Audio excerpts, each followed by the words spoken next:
Mana tiɲɛ di kunun dɔ don n'aw mana ko n'aw mana arajo ɲɛtaga la n'aw mana ko n'aw mana jama bɛɛ sigilen don n'aw mana ko n'aw mana lamɛnbaa jama sigilen bɛ n'aw mana ko faw ka na Mali kɔnɔ ni Mali kɔ ka faw ka na. An lamɛnbaaw aw bisimila. Kunnafoni sɛbɛnw ye lakali kɛ bi ka kɛɲɛ ni minisiri min sigilen bɛ ka ɲɛsin kirikow yɛrɛ kan. Ale ye kunnafoni dɔw furubaya min ye Bakari Togola a n'a jɛɲɔgɔnw ka kiriko kan. Kunnafoni sɛbɛnw y'u da don a la k'a ɲɛfɔ. N'aw mana nafa tɛ nkalon na tun n'aw mana o a ye na lamɛnbaaw bɛrɛbɛrɛtɔ min bɛ yen n'u b'a wele k'a fɔ Sadi a ɲɛmaa ye Umaru Mariko ye. N bɛ waati min na i ko sisan ale ni Buba Fane fo ka taa fara Bukari Kamara kan olu kɔni bɛ bi Bamako kasobonba la k'a sababuya kɛ mun ye. Kunnafoni sɛbɛnw y'u da don a la k'a ɲɛfɔ.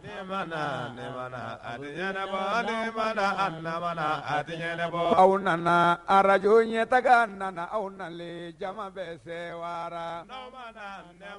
Bɛrɛbɛrɛtɔ min bɛ yen n'u b'a wele k'a fɔ Kodɛm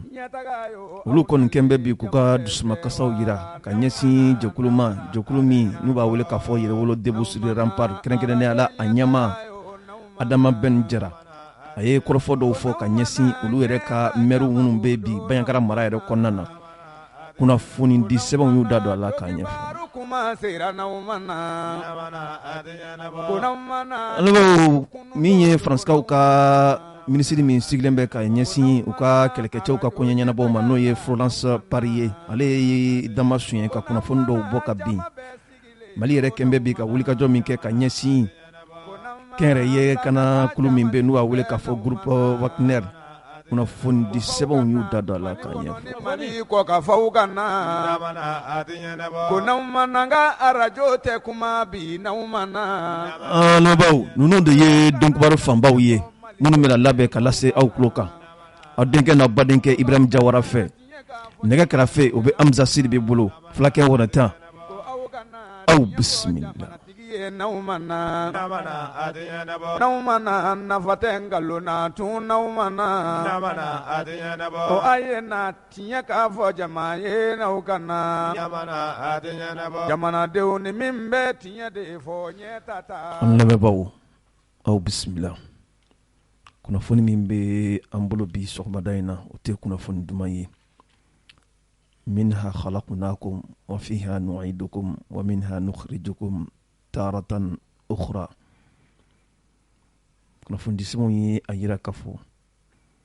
min ye an ka diɲɛ magobatigiba min bɛ yen n'u b'a wele k'a fɔ El Hadji Amadu Jige. Ala ye a ka kalifa minɛ a la ka si to san 72 bɔɲɔgɔn ko. Kunnafoni sɛbɛn ka lakali la a ko nin ma kofɔlen nin ye diɲɛ magobatigiba ye a bɛ waati jan bɔ. Wa maa dɔ jamana yɛrɛ tun ye hari jɔnjɔn dɔw ta ka d'a ma u bɛ fɛn min wele faransikan na commandeur de l'ordre national du Mali. Kunnafoni sɛbɛn l'indicateur de nouveau a y'a yira k'a fɔ nin kunnafoni kɔni nana bɔ ka bin k'a yira k'a fɔ min ye Amadu Jige ye Ala y'a ka kalifa minɛ a la. Dɔgɔtɔrɔso min bɛ yen n'u b'a wele k'a fɔ hôpital Golden Life de Bamako a kɛra yen ka bɛn ni nɛgɛ kaɲa 2 n'u b'a fɔ faransikan na 2 heures du matin Sɛbutanburu kalo o tile 7 san 2021. Amadu Jige a ye kɛnɛ to a ka denbaya kanubaw ani min ye jɛɲɔgɔnw ye diɲɛ sɔrɔ bosobaw yɛrɛ ka kulu kɔnɔna na. A yɛrɛ la k'a fɔ nin kɔni ye gɛlɛyaba ye bi ka ɲɛsin Amadu Jige a ka somaw ma wa gɛlɛyaba fɛnɛ don ka ɲɛsin diɲɛ magobatigiw olu yɛrɛ ka kulu yɛrɛ kɔnɔna na. Kunnafoni sɛbɛn ka lakali la a ye a yira k'a fɔ ni ma kofɔlen bi sɔgɔmada in na nɛgɛ kaɲa 10 waati a ka janajaw olu baaraw kan ka kɛ a yɛrɛ fɛ yen Tɔrɔkɔrɔbugu. Kunnafoni sɛbɛn l'indicateur de nouveau a y'a yira k'a fɔ ni ye Amadu Jige yɛrɛ ta i bɛ se k'a fɔ maa dɔw maa min ni ale yɛrɛ bɛ bɔ dugu min na u b'a wele k'a fɔ Gajaba Kajal a la k'a fɔ nin yɛrɛ ye yɔrɔ min n'a bɛ ɲɔrɔn di Sahel o mara yɛrɛ kɔnɔna na wa jɛkulu min ɲɛmaa don ni o ye société Jige SA ye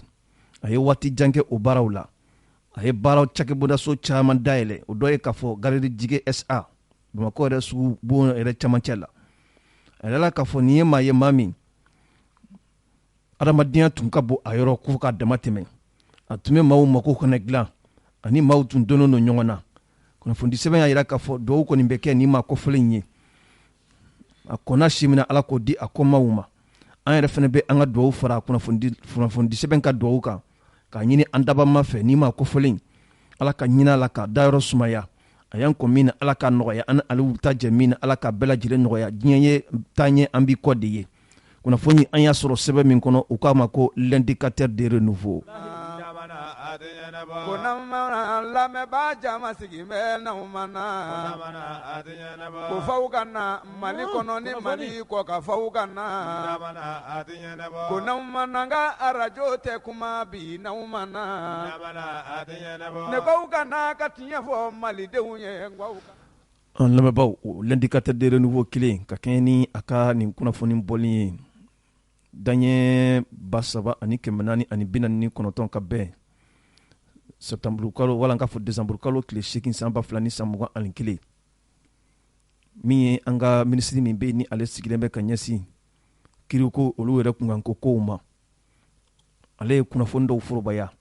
maaw kɔni barila ka kunnafoni ninnu ye bɔlɔlɔ yɛrɛ sanfɛ ka kɛɲɛ ni kunnafoni ye sa a kɛra ka bɛn décembre kalo tile 7 n'o ye kununko ye san 2021 min ye minisiri ye ni ale ka koɲɔw bɛnnen bɛ kiriko yɛrɛ kunkankow ma Mamadu Kasoke ni kunnafoni senfɛ a ye a yira k'a fɔ ale kɔni bɛ laɲini kɛ procureur min sigilen bɛ ka ɲɛsin ko d'appel yɛrɛ kɔnɔna ma ka ɲin'a fɛ a ka sɛgɛsɛgɛliw kɔni bondaw dayɛlɛ ka sɛbɛnfuraw kɔni sɛgɛsɛgɛliw daminɛ ni a yira la k'a fɔ Bakari Togola a n'a jɛɲɔgɔn minnu ka kiri kun kɛra ni kiri jaabi nana kɛ k'a fɔ ko u kɔni u nɔ ma ye foyi la o kɔni ale ma se k'o faamuya cogo si la o de kama a ko a bɛ lettre in kɔni labɛn ka ɲɛsin procureur général près de la cour d'appel de Bamako a ka fɛɛrɛ ni dabali bɛɛ lajɛlen sigi sen kan ni yelen ka se ka jɔ nin ko in yɛrɛ kan sabu sigaw kɔni caman bɛ bi k'a fɔ kiri in kɛra kɛcogo min na maa ma se ka faamuyaw jɔnjɔn kɔni sɔrɔ a la minisiri ka kunnafoni senfɛ a ye a yira k'a fɔ nin bataki in yɛrɛ a ɲɛsinna fɛn de ma fɛn min kiri bonda kɛrɛnkɛrɛnlen min kun sigira ka ɲɛsin maaw ma siga tun kɛra maa minnu na k'a fɔ u ye jamana foroba nafolo yɛrɛ dun n'u b'a wele faransikan na cour d'assises en session spéciale sur les affaires économiques et financières a yɛrɛ la k'a fɔ min ye ntɛnɛnjan tɛmɛnen ye ka bɛn novembre kalo tile 29 san 2021 jaabiw nana bɔ ka bin k'a yira k'a fɔ Bakari Togola a n'a jɛɲɔgɔn minnu tun bɛ yen ni siga tun kɛr'u la k'u ye jamana foroba nafolo dun u y'a yuruku k'a ŋanamu a yɛrɛ la k'a fɔ ko u jɛra i n'a fɔ ko kɔrɔmugu kara foyi t'u kɔ nin jaabi kɔni bɔlen kɔ ka bin a kɛra fɛn sa jamana kɔnɔden caman kɔni y'i ka misi jira a ko la o kɔnɔna na min ye minisiri ye Mamadu Kasoke ale fana ma to kɔ nin ko in na a b'i n'a fɔ sa ale kɔni nana siga nin kiri yɛrɛ jaabi la o de hukumu kɔnɔ a ye kunnafoni dɔw forobaya k'a ɲini procureur général près de la cour d'appel de Bamako fɛ a ka fɛɛrɛ bɛɛ lajɛlen tigɛ nin kiri in kɛra cogoya minnu na sɛgɛsɛgɛliw ka dayɛlɛ kiri in tigɛra tigɛcogo minnu na olu ka se ka ɲɛfɔ ale ɲɛna a kɔni sigilen bɛ bi ko o jaabi kɔni ma kɔnɔ n'a ma ya k'a fɔ kabiri san 2013 waati ka taa bila san 2019 waati a yɛrɛ la k'a fɔ Bakari Togola a n'a jɛɲɔgɔnw siga tun kɛra nu u la k'u ye miliyari 9 ani miliyɔn 462 ɲɔgɔn bɔɲɔnko k'olu kɔni ŋanamu min ye an ka kɔɔri sɛnɛbaw olu ka kuluba min bɛ yen olu ka nafolo de tun don kunnafoni sɛbɛn ka lakali la a ko n'i ye olu yɛrɛ ka musakaw yɛrɛ bɛɛ lajɛlen fara ɲɔgɔn kan a wari tun bɛ t'i jɔ miliyari 13 bɔɲɔnko nka kunnafoni nana bɔ ka bin k'a yira k'a fɔ siga min tun kɛra Bakari Togola la a n'a jɛɲɔgɔnw u jɛra pas wa u bilala ka taa u ka so fɛnɛ kunnafoni an y'a sɔrɔ sɛbɛn min kɔnɔ u k'a ma ko l'indicateur de renouveau. Ko aw kana tiɲɛ k'a fɔ jamanadenw ye n'an mana ko aw kana tiɲɛ fɔ jamanatigi ye n'aw mana n'aw mana. An lamɛnbaaw, nin kuma ninnu kɔni kɛra fɛn ye bi fɛn min jamana kɔnɔden caman kɔni yɛrɛ ɲininka a la, sabu ko in a ɲaga boyara kosɛbɛ. Ni maa caman tun sigilen bɛ ka jaabi jɔnjɔn sɔrɔ nin ko in na. Min ye minisiri Mamadu Kasoke ye, ale ka bataki in kɔfɛ an yɛrɛ wulikajɔ kɛ ka taa min ye Maître Kɔtɔ Tarawele, ale ye sɔnnadobaga ye Bamakɔ yɛrɛ yan, ka taa ɲininka minisiri ka nin hakilina min talen filɛ nin, yala nin tɛna dankari kiiri taabolo la wa? Ale yɛrɛ ka hakilina ye mun ye nin kan? Min sɔrɔla Maître Kɔtɔ da, an ka jɛ k'a lamɛn. Ne tɔgɔ Maître Kɔtɔ Tarawele, n ye lasɔrɔdonbaga ye Mali lasiridonnaw ka tɔn na, an b'a fɔ a ma ko baro du Mali. Maître,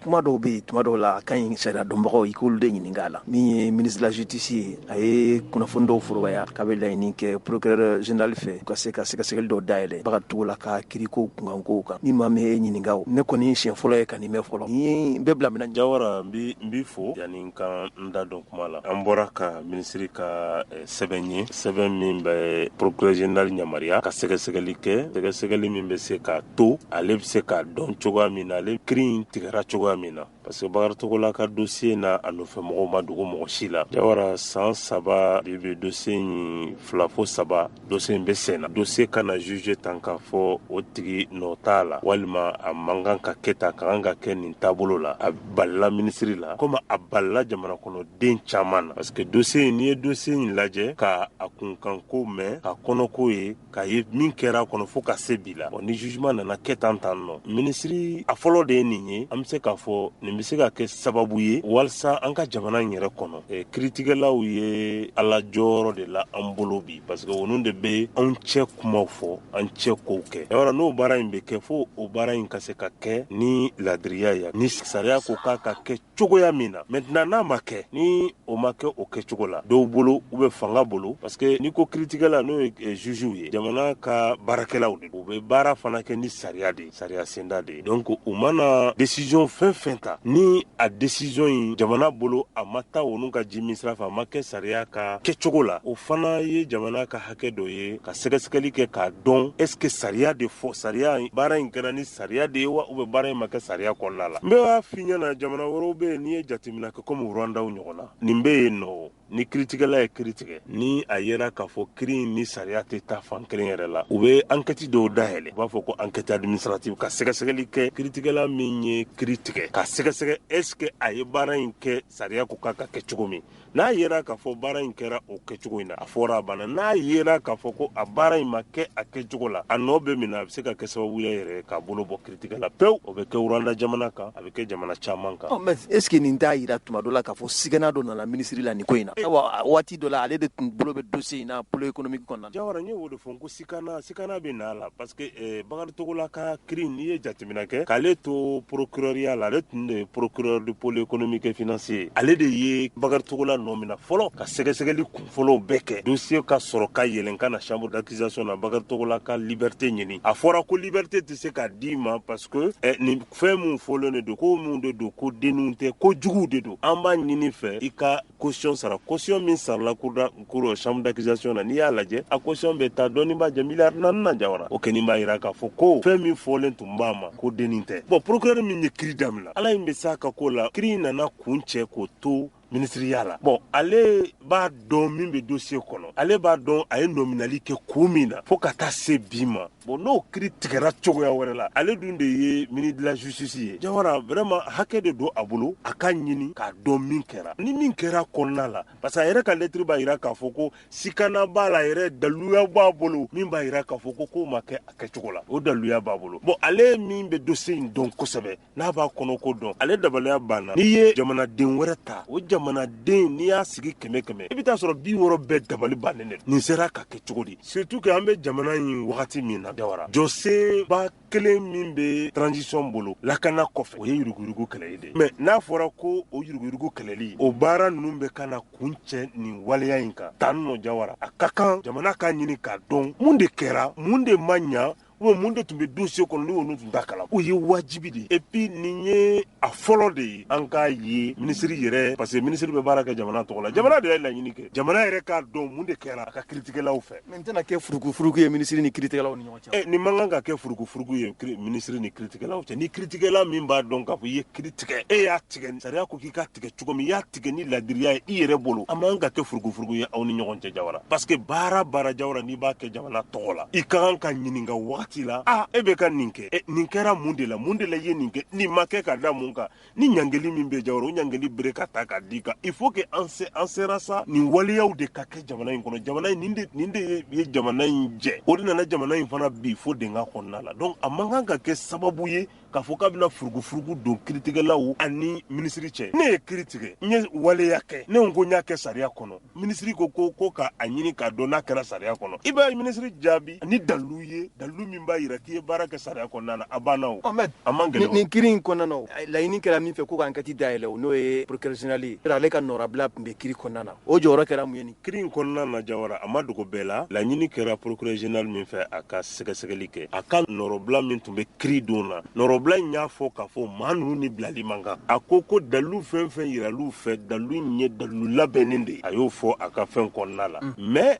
ale ye procureur de ye mɔgɔw ka faamu k'a fɔ procureur yi bɛ laɲini kɛ sariya ka labato mais a labatoli jugew de bɛ o jana tigɛ u kana o jana tigɛ jawara procureur y'a laɲini k'a ɲini cogo bɛɛ u nɔ kana parce que min fɔra ale bolo fɛn min fɔra ko ɲɛ ko sabatilen ye u nɔ ka mina u ka ɲangi mais cour d'assises juge minnu bɛ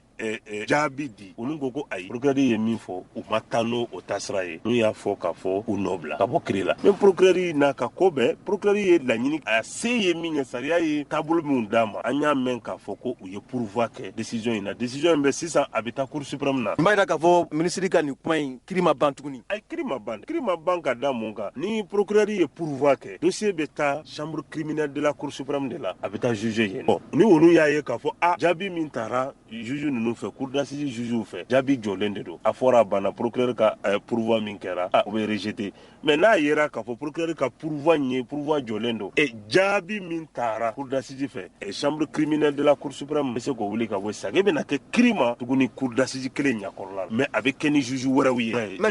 komi aw bɛ kiiri ko ɲɛdɔn an y'a mɛn k'a fɔ nin kiiri in yɛrɛ kɔnɔ min ye état ka sɔrɔdonbaga n'o y'a ka avocat ye k'o tun tɛ kiiri kɔnɔ i y'o mɛn wa. n y'a mɛn o de fana gɛlɛyaba bɛ an ka jamana in kan jawara il faut que o ka fɔ et puis an ka jamana maralaw k'i hakili t'o la kosɛbɛ n'a fɔra ko jamana bɛ komi hadamaden jamana kɛ hakɛw de bɛ kɛrɛnkɛrɛn maa minnu bɛ yen n'u ka baara ye hakɛ kɛrɛnkɛrɛn ye surunalidonbaga ye o ye avocat de ye anw ka jamana in ka kirikiri bɛ yen ni jamana yɛrɛ ka nafa b'a a la i t'a ye fiyewu k'a fɔ ko jamana ye avocat ta avocat de b'a bolo minnu bɛ na nafa in lafasa o ma daminɛ nin dossier in na jawara donc o ye tiɲɛ de ye bi o ye tiɲɛ de ye sini parce que ni kiiri kɛra k'a fɔ fankelen ko ye maa min nɔ minɛlen dɔrɔn o n'a ka avocat dɔrɔn bɛ yen fɛn dɔw bɛ yen nɔ juge tɛ se ka bɔ a kalama avocat bɛ se ka juge wajibiya a ka bɔ a kalama bɛ se ka juge ka hakilila in salon ka taa kan a ka nin ɲɛɲini k'a dɔn parce que nin yɔrɔ la tiɲɛ bɛ yen mais jawara n'o ma sɔrɔ kiiri kɔnɔna la an y'a mɛn k'a fɔ RCMDT min fana tun ye partie civile ye o y'i désister o bɛ baara gɛlɛya bon maintenant jamana ka nin taabolo in jawara ni tun ka kan ka kɛ yanni kiiri ka kɛ fɔlɔ jamana tun ka kan k'i mako don kiiri la ka kiiri kɛ a ka kungo ye fayansi dɔɔni bɛ jamana la jawara parce que n'i y'a ta k'a lajɛ yɛrɛ an kana taa yɔrɔ jan an dafɛ jamana fɛn fɛn bɛ yan bi ni nin Sénégal n'a kungo bɛ yen bi ko jamana ye partie civile ye jamana de nɔ minɛlen don i bɛ taa sɔrɔ avocat kulu b'a bolo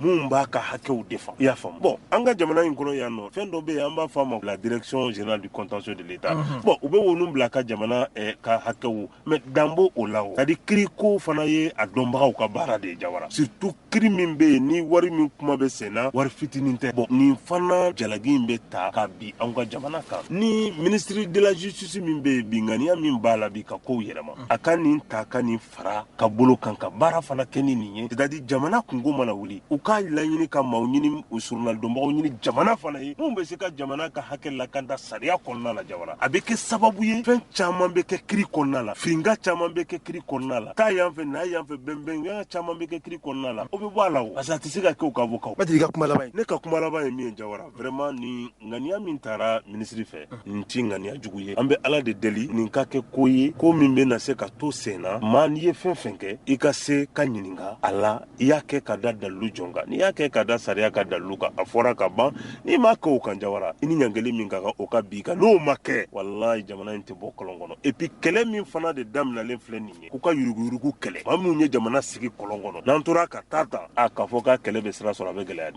jamana k'i hakili to nin na kosɛbɛ. Merci beaucoup. An lamɛnbaaw nin tun ye maitre Kɔtɔ Tarawele ye ne hakilila kɔrɔfɔ minnu fɔra a ye faamuya sɔrɔ a la kunnafoni sɛbɛn soir de Bamako a ye a yira k'a fɔ dɔgɔtɔrɔ Umaru Mariko Bakari Kamara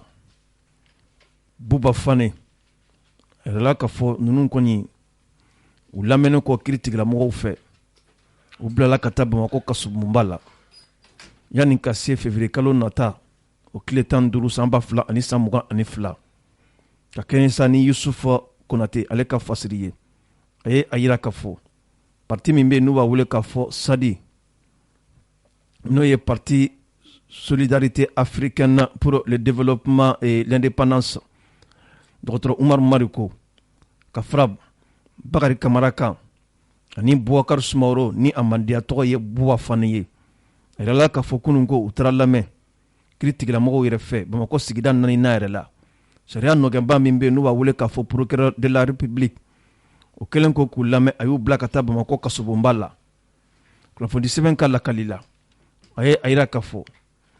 kabiri nin dɔgɔkun yɛrɛ daminɛ na ni ye nin maa kofɔlen ninnu ye u nana minɛ gendarmulakaw yɛrɛ fɛ yen n'o ye Kaɲɛ gendarmulakaw ye ka tile 2 ɲɔgɔn bɔɲɔgɔn ko kɛ tile 2nan ka sɔrɔ k'u bila ka taa kiiri tigilamɔgɔw olu k'a bolo kɔni kan laɲini yɛrɛ tun ye mun ye mun de bɛ ka kan ni ninnu ma kɔfɔlen ninnu yɛrɛ la kunnafoni sɛbɛn ye a yira k'a fɔ o bɛ fɛn min wele faransikan na ko injure nin ye wale kumaw ye kumakan minnu ni o ye kumakan cɛjugu ye dɔw bɛ taa hali nɛnini yɛrɛ bolo kan ni an nana sɔrɔ an ka bi diɲɛ laban a kunnafoni sɔrɔ sira minnu bɛ yen n'o ye bɔlɔlɔ fanfɛlaw ye olu nana forobaya bɔlɔlɔ sanfɛ ani marabolo ɲɛma ale ka kunnafoni dɔw sɔrɔ la telefɔni yɛrɛ sira fɛ ka olu fana bila bɔlɔlɔ sanfɛla la o dun ye fɛn min o bɛ fɛn min wele k'a fɔ ko secret de la communication a tɛ bɛn cogoya si la olu ka se ka bɔ maa wɛrɛw kɔni fɛ kunnafoni sɛbɛn ye a yira k'a fɔ a dɔ la fana min ye bagabagali ye o fana taara ka ɲɛsin ni maa kofɔlen ninnu ka kumaw senfɛ wa nɛni yɛrɛ taara fana min ye dɔgɔtɔrɔ Umaru Mariko ka kumaw la a ye nɛni dɔw ta ka ɲɛsin marabolo ɲɛmaa yɛrɛ ma o dun ye fɛn ye o ye sariya sɔsɔ yɛrɛ baara de ye o hukumu kɔnɔ sa min ye an ka faamaw ye olu ye wulikajɔ kɔni kɛ ka ko in n'a ye di ɲɛma jɔlen na gendarmulakaw u kɛlen ko ka ni tigilamɔgɔw yɛrɛ lamɛn u y'u bila u kɔrɔ tile 2 dafalen kɔ ka sɔrɔ k'u bila ka taa kiiri tigilamɔgɔw yɛrɛ fɛ kiiri tigilamɔgɔw kɛlen ko k'u lamɛn u y'a ŋaniya k'a fɔ Umaru Mariko Bakari Kamara Buba Fane ninnu bɛɛ lajɛlen taara Bamakɔ kasobonba la a yɛrɛla k'a fɔ kabiri ninnu talen Bamakɔ kasobonba la u yɛrɛ ka sonadon jɛkulu olu farala ɲɔgɔn kan i n'a fɔ Mariam Jawara Isa Kulubali Mamadu Ismail Konate Lala Gakou ninnu kɔni farala ɲɔgɔn kan sa ka se ka hakili jagabɔ kɔni kɛ u ka kiliyanw kɔni minɛnen u y'a yira k'a fɔ olu kɔni bɛna fɛɛrɛ ni dabali bɛɛ lajɛlen tigɛ n'a sɔrɔla k'a fɔ waleya mun fɔra olu ka kiliyan ma ka sɔrɔ u nɔ tɛ u bɛna fɛɛrɛ bɛɛ lajɛlen tigɛ a kow ka jɛya wa u ka kiliyanw bɛ se k'u yɛrɛ sɔrɔ cogoya min na o baaraw bɛna sigi sen kan kunnafoni sɛbɛn ka lakali la a ko nin waati laban ninnu na n'i ye bɔlɔlɔ sanfɛla yɛrɛ lamɛn min ye premier ministre yɛrɛ ye ale ka kɔrɔfɔ ani maa dɔ tun bɛ telefɔni ci la o kɔrɔfɔ ninnu nana boli min ye an ka jamana yɛrɛ taabolo kɔrɔ dɔw kan kabiri san 2000 kabiri 1991 o kɔrɔfɔw ka fara min ye san 2012 o ko waleya dɔw kɛra olu kɔnɔna na a ko nin kɔrɔfɔ ninnu caman bolila o de kan maa yɛrɛ bɛ se k'a fɔ ko jamana maakɔrɔw wala jamana faamakɔrɔw caman tɔgɔ fɔra nin ko ninnu na o kuma ninnu nana yɛrɛ sɔrɔ bɔlɔlɔ yɛrɛ sanfɛ o dun ye fɛn min ni jamana sariya yɛrɛ o kɔniya k'a fɔ a tɛ bɛn cogoya si la o kuma lamɛnlen kɔ min ye parti politique min bɛ yen ni o ye sadi ye o ɲɛmaaba dɔgɔtɔrɔ Umaru Mariko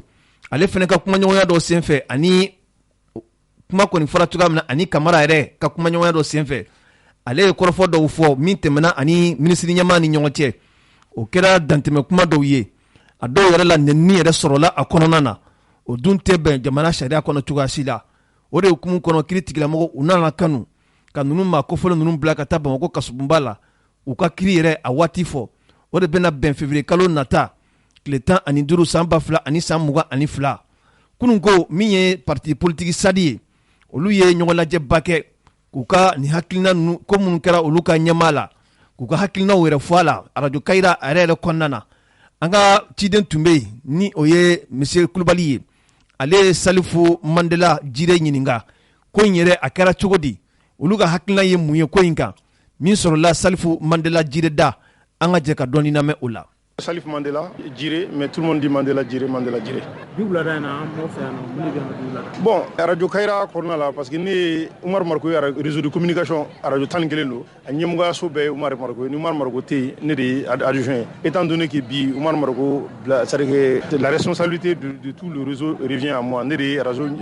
Benyamga et bi en une conférence organisée Kayira Malidem Bela Jelena Kayira Kanumba la Radio Kayira Kanumba ni parti Sadi Kanumba la ka foko mi ya an ka ɲɛmɔgɔ sɔrɔ gɛlɛya min ye radio Kayira sɔrɔ ni parti sadi sɔrɔ ka hakili jagabɔ di ka taa o kan ka hakili falen bɛɛ k'i hakilina da di o kan an kan ka disposition min ka kɛlɛ kan ka taa cogoya min na c'est à dire que an y'o de ɲɛfɔ jama ɲɛna bi. An tun ye kunnafoni sɔrɔ k'a bilala ka taa kasobonba la yalima o kuma ye tiɲɛ wa? Oui, a bilala ka taa kasobonba la, c'est à dire qu'effectivement il a été envoyé vraiment à la prison centrale de Bamako, c'est à dire qu'on attend la suite quoi, c'est à dire que c'est le juge, il y a mandat de dépôt d'Akablakata. Je crois si ma mémoire est bonne, le jugement est prévu pour le 15 février, dans 2 mois quoi. Tentative de déstabilisation, quand le complot la fanga bi et puis quand kumakan cɛ neni fana k'a ye neni kɛ ko tala yɛrɛ sɔrɔ réseaux sociaux sanfɛ kuma tɛmɛna ale ni Abouar Kamara numéro 1 o ye yan radio Kayira adjoint kuma tɛmɛna n'ale ni privé la conversation privée comme e ni ne fila ka conversation privée n'an b'o k'o fɔ ni mɔgɔ y'i den ka an kumakan ta ka t'o bila yɔrɔ c'est à dire que normalement n'a sɔrɔ ale yɛrɛ tun y'a bɔ k'a bila an bɛ se k'o fɔ surtout que a yɛrɛ tun t'a kalama a kumakan dɔ y'a ka kumakan ta la ka taa bila réseau sanfɛ. Mais on reproche le cas quand il n'est a échoué le réseaux sociaux s'en fait plutôt en même temps aussi que tentative de déstabilisation car c'est avec complot là avec Abdou la ko fanga bi o le fond là vous les gars du même bord de boloni bon on y bolo koni c'est à dire que de toute façon que ça soit au niveau du parti ça dit que au niveau de la radio Kayira la décision est très claire nous on pousse quand même la sinon on était la transition prolongée là on m'a prolongé on y rien qu'autant y Israël. Sincèrement, on n'était pas contre eux. On n'était pas contre les militaires. On a fait on n'était pas contre les militaires. Est-ce qu'il y a fait on a tient fokui. Les sorciers nous décès là. Moi debout bolo ben nous sara. C'est facile quand il réseau sans fait. C'est-à-dire que Assimia Ketande, Aya Dotande, des milliers de personnes meurent tous les jours. Vraiment au nord là. Mɔgɔ de ka sa centre la mɔgɔ de bɛ ka sa kɔrɔn fɛ est ce qu'il y a faamuya des milliers de déplacés o de bɛ taa yan la semaine dernière là c'est à dire que moi je suis humanitaire ça fait 15 ans je travaille pour le CICR à Oslo en Norvège tous les gens j'étais en Syrie j'ai été en Irak moi humanitaire de Oumar Marko de ne wele ne nga baara de dabila 3 mois kana Mali la est ce que président yɛrɛ kanu kama est ce qu'il y a faamuya il faut regarder les réfugiés les déplacés internes c'est à dire que ni baara wɛrɛ bɛ faso la bi ninnu na bi c'est à dire ka ji di mɔgɔw ma ka déplacés internes ka logement social dayɛlɛ ka mɔgɔw bila ka taga c'est à dire qu'il y a des enfants 6 mois 7 mois docteur Tetou lajɛ muso kɔnɔmanw bɛ c'est à dire mɔgɔ Tetou lajɛ JT où ils sont dans tous les dans un dénuement total au même moment nous Assimi à 150 millions par mois c'est pas possible an ɲɛ dayɛlɛ sa Maliens ayo ɲɛ dayɛlɛ Assimi à 150 millions par mois Diao à 32 millions c'est à dire Choguel à 75 millions c'est à dire que le président de la République française à 12 000 euros moi j'étais en France j'ai étudié j'ai de 22 ans à l'extérieur est-ce qu'il y a fait mba donde est-ce que ma fone nana ni tagamana ni ma fin sɔrɔ i bɛ fɛn ye ne yala la est-ce que ma fin sɔrɔ kɔni mais c'est à dire en termes financiers mais mɔgɔninfinya ani adamadenya n bɛ kow ka cogo dɔn jamanaw dilan même le pays pauvre d'Europe le Kosovo plus organisé à Pristina moi j'ai été à Pristina c'est 10 000 fois plus organisé que le Mali c'est au te dɔrɛ et pourtant c'est pas parce que sanu b'u bolo jama b'u bolo ka tɛmɛ kan parce que nos dirigeants n'aiment pas le Mali c'est très facile d'accuser la France tout le monde sait que l'impérialisme là au te koye France a été impérialiste, la Chine est impérialiste, le Japon est impérialiste, tout le monde est impérialiste, même nous sommes Mali. Ni Sekanane, ni Manandap, ni Kontana, c'est-à-dire ni Arménien, je vais reconstituer l'empire manding. Mais Sénégal, Guinée, ou impérialisme, mais Ango Boy, Français, Ango Dabla, concrètement, qu'est-ce que tu fais pour que la vie de la population change? Eh bien, Moune pour que Kelebe se bagnon, eh bien, Moune pour que Maloforo Kanadjini, eh bien, Moune pour que l'éducation puisse être gratuite et la santé puisse être gratuite. C'est ça le concret, mes frères. Ouvrez-vous les yeux.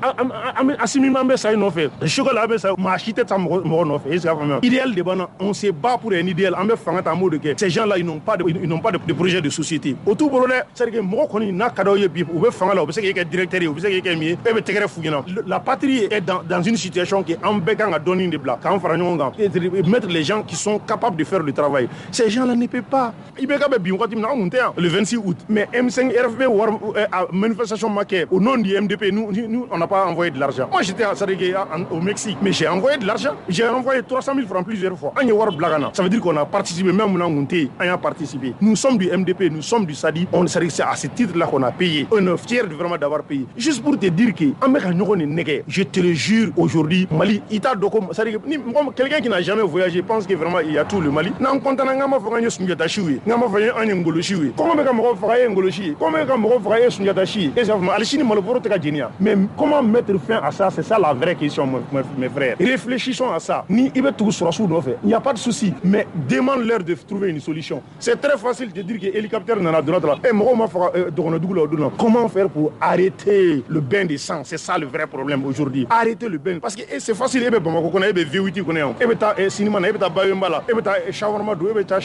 Il y a des gens qui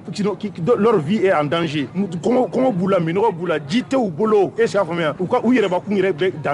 faire pour arrêter ça? Ils sont en train de nous divertir.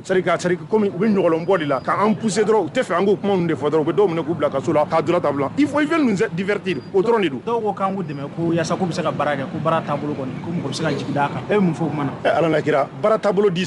Mon frère, Wallahi, nous on est du Sadi. On est Sadi de la indéfectible, en table. Sinon, Betika Barabla, français, Europe,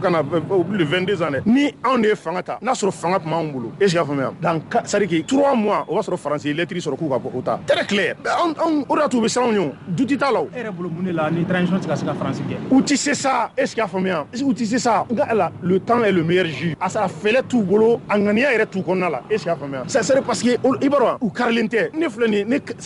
qu'est-ce que nous, aujourd'hui, en suivant Omar Mariko, on a tout à perdre.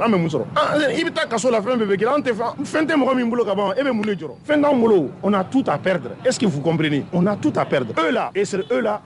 ils pensent vraiment à leurs femmes, à leurs V8, à leurs 4x4, à leurs champs, à leurs enfants, parce qu'ils ne peuvent pas. Parce qu'aujourd'hui, la France est capable de prendre des mesures contre eux. Il ne peut pas les affronter.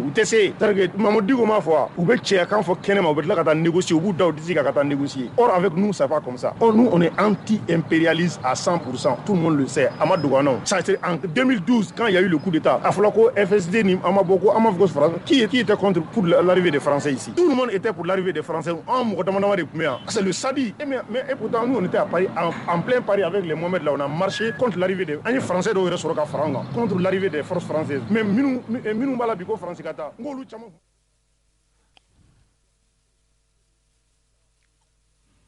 On lamɛnbaaw nin tun ye Sadi maaw ka seereya dɔw ye kunnafoni sɛbɛn soir de Bamako a ye a yira k'a fɔ min ye faranskaw ka minisiri min sigilen bɛ ka ɲɛsin faransi kɛlɛkɛcɛw ka kɔɲa ɲɛnabɔw ma ale ye kunnafoni dɔw furubaya ka yira k'a fɔ siga kɔni t'a la kɛnyɛrɛye kalandekulu min bɛ n'u b'a wele k'a fɔ groupe Wagner olu kana cɛncɛn fo ka jamana kɔni kan wa faransi tɛna jɛn n'a ye cogoya si la ka kɛɲɛ ni Yusufa Konate ale ka fasiri ye a ye a yira k'a fɔ ni ma kɔfilen n'o ye Florence Parly ye ale ka kunnafoni dɔw senfɛ faransi yɛrɛ a rajoso min bɛ n'u b'a wele k'a fɔ Radio France Internationale ka kɛɲɛ ni ntɛnɛn tɛmɛnen ye desanburu kalo tile 6 san 2021 a yirala k'a fɔ a ye perepelatigɛ dɔw kɔni di ka ɲɛsin Mali yɛrɛ a lakanako ma Florence Parly a ko dugudugumakanw kɔni caman bɛ bi k'a fɔ kɛnɛrɛ kana jɛkulu min bɛ n'u b'a wele k'a fɔ société mercenaire russe ko u bɛna Mali yɛrɛ kɔnɔna na siga kɔni t'a la olu y'a dugudugumakan mɛn bɔlɔlɔw sanfɛla la wa a yirala k'a fɔ min ye hali cɛncɛn fuga jamana ninnu ye u bɛna fo yen fan bɛɛ lajɛlen fɛ min ye faransiskaw ka nin minisiri kɔfɔlen ye a ko faransi kɔni sigilen bɛ bi ka nin ko ninnu makɔnɔ wa faransi tɛna jɛn n'a ye cogoya si la k'a fɔ min ye kɛnyɛrɛye kana baaraw kɛbagaw ye ni o ye groupe Wagner maaw ye olu bɛna Mali yɛrɛ kɔnɔ o ye dansago wale de ye sabu n'i y'u ka baara yɔrɔ tacogo lajɛ ani sariya tɛ taa cogoya si la wa faransi tɛna sɔn a ma cogoya min na min ye k'a fɔ européens ka keleyatɔba min bɛ yen n'o ye union européenne maaw fana ye olu tɛna sɔn a ma cogoya si la wa a y'a jira k'a fɔ olu ye nin perepelatigɛ di Mali faamaw yɛrɛ ma ka jɛya k'a fɔ min ye nin kuma ninnu ye u k'a bila pewu wa min ye kalatakow ye olu sigilen bɛ ka Mali faamaw kɔnɔ kalatakow la u ye layidu min ta diɲɛmaaw ye kɛrɛnkɛrɛnnenya la farafinna tilebiyanfɛtɔn olu ka kuluba min bɛ ni o CEDEAO ye layidu min taara olu ye k'a fɔ min ye kalatakow ye olu baaraw bɛɛ lajɛlen perepelatigiw a kuncɛli bɛna bɛn février kalo nata san 2022 février kalo tile 27 a ko olu kɔni sigilen bɛ o de kan kunnafoni sɛbɛn ka lakali hali bi a ye a yira k'a fɔ kabiri fanga firiko filanan min kɛra n'o ye coup d'état tako filanan ye Mali yɛrɛ kɔnɔna na gɛlɛyaw de kɔni bɛ ka bɔ Faransi yɔrɔ bi ka ɲɛsin Mali faamaw yɛrɛ ma ka kɛɲɛ n'u ka kumaw yɛrɛ ye n'i ye kuma ninnu nacogo lajɛ kumakan gɛlɛmaw de bɛ ka bɔ u yɔrɔ bi k'a ta ka ɲɛsin Mali faamaw yɛrɛ ma nka min ye Florence Parly ye a ko ale kɔni bɛ min fɔ kumakan minnu tɛmɛna olu ni Mali faamaw ni ɲɔgɔn cɛ la o ye kumakan jɛlen pasi de ye nɔgɔ kelen tɛ a la k'a ye k'a fɔ layidu min taara u fɛ k'a fɔ k'u bɛ kalata labɛn wa o bɛ sabati wa o kɔfɛ k'a fɔ ko min ye jɛkulu minnu bɛ yen bi ni olu ye kɛnyɛrɛye kana jɛkulu ye ne ye groupe Wagner maaw ye olu ka nali ko Faransi tɛna sɔn n'a ye cogoya si la kunnafoni sɛbɛn ye a yira k'a fɔ a ko nin gɛlɛya ninnu maa yɛrɛ bɛ se k'a fɔ a tɔ nana yakubaya min ye marabolo ɲɛmaa ye dɔgɔtɔrɔ Sogɛli Kokala Mayiga ale ye kumakan min lase Nations Unies ale ka kɛnɛ yɛrɛ sanfɛ o kɔni kɛra fɛn ye fɛn min Faransi faamaw olu ma se k'o dayɔrɔ sɔrɔ u golo la cogoya si la o de hukumu kɔnɔ bi gɛlɛyaw ni fangaw olu de bɛ ka ta ka ɲɛsin Mali faamaw ma sanga ani waati bɛɛ lajɛlen na nka ɲininkali yɛrɛ kɛra bi n'i ma kofɔlen in na n'o ye Florence Parly ye yala groupe Wagner maaw olu bɛ Mali kɔnɔ nin waati in na wa a ko ayi ale ma da la k'a fɔ nin jɛkulu ninnu bɛ Mali yɛrɛ kɔnɔna na nka olu kɔni bɛ sɛgɛsɛgɛliw la an bɛ waati min na i ko sisan n'a sɔrɔla k'a fɔ nin ma kofɔlen in bɛ Mali kɔnɔna na olu kɔni tɛna sɔn cogoya si la wa olu bɛ cogoya min yɛrɛ la min ye européens ka keleyatɔnba ye o fana bɛ o jɔyɔrɔ kelen na wa min ye hali farafinna u ka jɛkuluba min bɛ yen n'o ye union africaine maaw ye olu fana bɛ nin jɔyɔrɔ kelen na k'a fɔ bi waleya dɔw ka ta ka ɲɛsin Mali yɛrɛ ma kɛnyɛrɛye kana jɛkuluw kɔni fɛ olu tɛna sɔn a ma sabu kɔlɔlɔw caman de bɛ a kɔnɔna na wa a bɛna kɛ sababu ye ka se ka hali européens bɛ baara minnu na Mali kɔnɔna na ka se ka olu bɛɛ lajɛlen tiɲɛ kunnafoni an y'a sɔrɔ sɛbɛn min kɔnɔ u k'a ma ko Soir de Bamako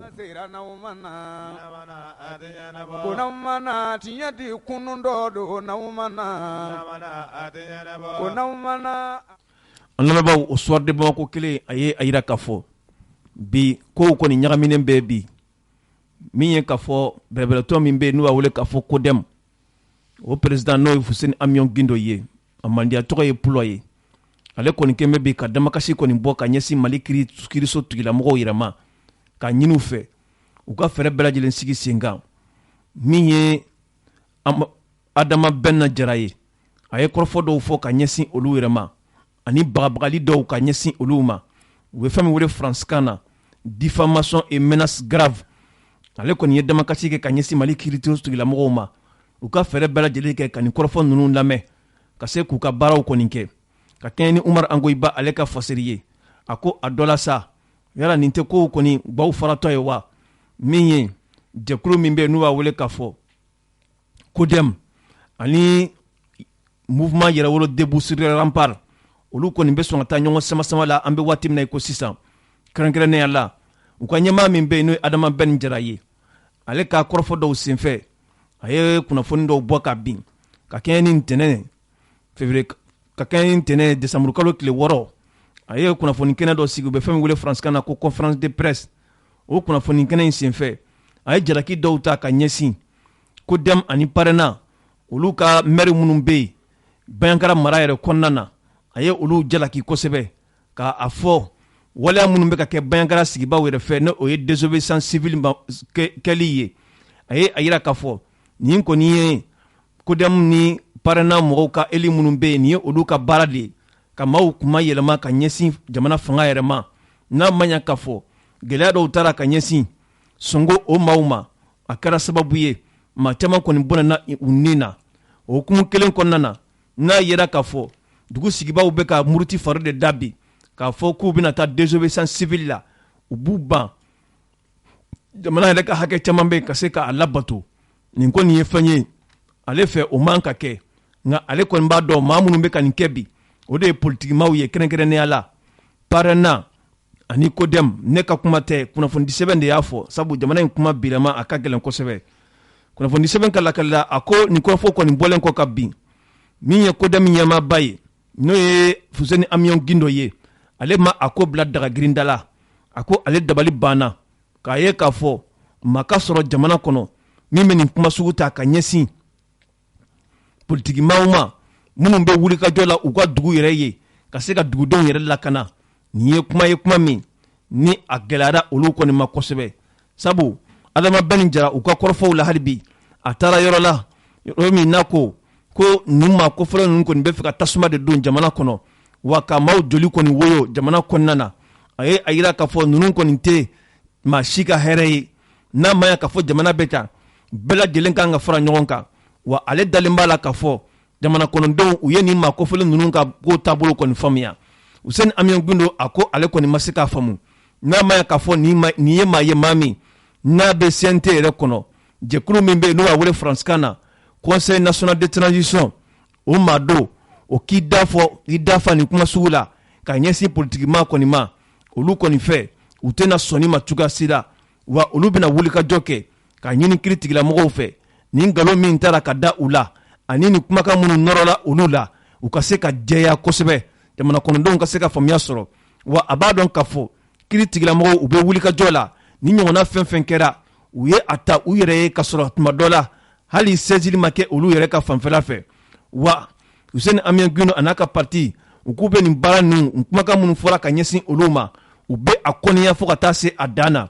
n'a ma ɲɛ k'a fɔ dugu sigibaw bɛ bi u b'u ka sangabɔ kasi la u b'u ka dusuma kasa la ni nin kuma sugu de bɛ bɔ maa da maa min n'a bɛ jamana yɛrɛ cakɛbɔdasobaw kɔnɔna na olu kɔni ma se k'a faamuya kunnafoni di sɛbɛn ka lakalila a ko nin kɔni kɛra kodɛmu maaw olu ka dantigɛliw ye nka kɔrɔfɔ fɔra ka ɲɛsin parti politique fila de ma parana ale kɔni sigilen tora an bɛ waati min na i ko sisan olu ma jaabi kɛ fo ka taa fɔ nin waati in sera kunnafoni an ye a sɔrɔ sɛbɛn min kɔnɔ u k'a ma ko soir de Bamako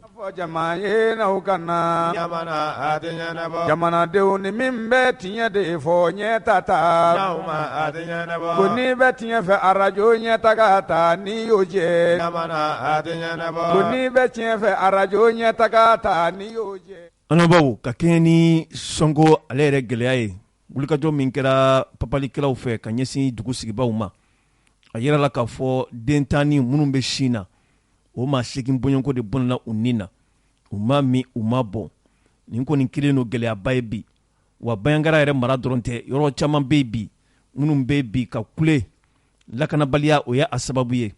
an ye an madon Adama Jɔnko la ale ye dɔgɔnɔw ka kulu dɔ o ɲɛmaa ye furakɛnilakaw kɛrɛnkɛrɛnnenya la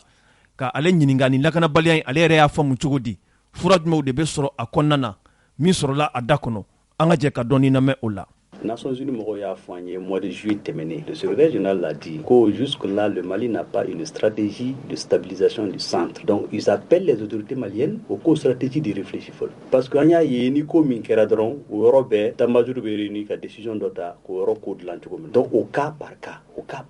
o tɛ se ka nin ko in solutionner centre ta c'est particulier en réalité. Parce que centre d'État, normalement, terrorisme, quel est dedans. Mais Adam Nene, Moko de Sorola, même dans l'appareil de l'État, il a transformé quelques conflits communautaires, quoi. Ko siyaw de bignona. Pour ni ko siyaw bignona ka ban déjà, ni yo fo ka ban déjà. Iti ma kelin sur le dien économie ba da do ala. Va fo jamana reka djijanoé. C'est pour cela qu'il y a eu des missions de réconciliation par-ci, mais ça ne donne rien. Ça ne donne rien parce qu'aujourd'hui, ces missions de réconciliation, ça n'implique pas les vrais acteurs. Marfa Erebe Mohamed Mbolo, au Kanga Sikana Kuma, aux missions de réconciliation, tout doué, tout tigné allemand, ainsi de suite, mais ça n'engage pas les hommes qui ont les armes sur le terrain. Regarde le cas de Sonko, par exemple. C'est terrible. Oui, nous sommes Tama Bossina, Polo Bassina, Tcheworo, Moussoutan, et Konodon. So koroba fo demseni bora doro so mo ba fe kata suku jokana doro momli dekola momli yella gudron kan doro tiri damne donc le chauffeur a vu que tiri be ka ke donc akoka be tourche qui s'est allé akabe tourche fana e do ya damne ka tiri ko fe donc qui s'est allé sur la déséquilibre momli tara boka momli bina do 5 la do bolo karla momli daela na ere mo do ko ba fe ka boli ka bo en même temps terrorisme be ka minu ba fe ka boli ko viser ko le tirer donc tiri be ba fait tiri be ba fait ka mobili tirer ka fa be so fo ka tasma wuli ma fla de sera ka bo endem fe ma min soro ma duru olu bi docteur so la season a to be la jele tasma wula mobili tasma wu be jene mobili kono wu nyana ma obi kule lo fembe la fo ka tu jene ka dozo minu bi sans fait oli e tiri manga me ko kumna ja terroriste détachement wala tara do duguni dozo ke olu nana se olu ma don atile olu fallait tirer dans 30 minutes de tir bon mais au sera ko lu repousser ka bo zone kono ku gen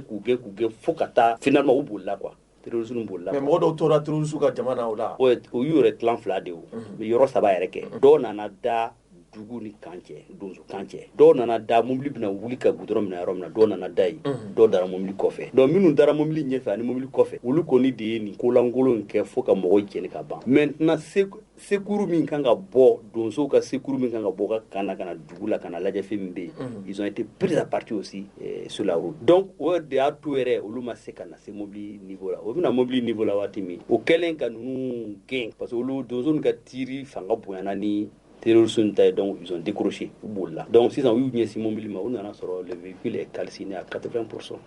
Donc finalement ils n'ont ramassé que mais quand tu as fait dougu nunawa sorasi quand tu non on y boira c'est vrai bitafo koro itimo esra kan yana pas c'est vrai faut bon parce que oui accéléré de mais ni bora accéléré ga jigi dugu kono a sokura y avait un camp où la boy a jalasago y en avait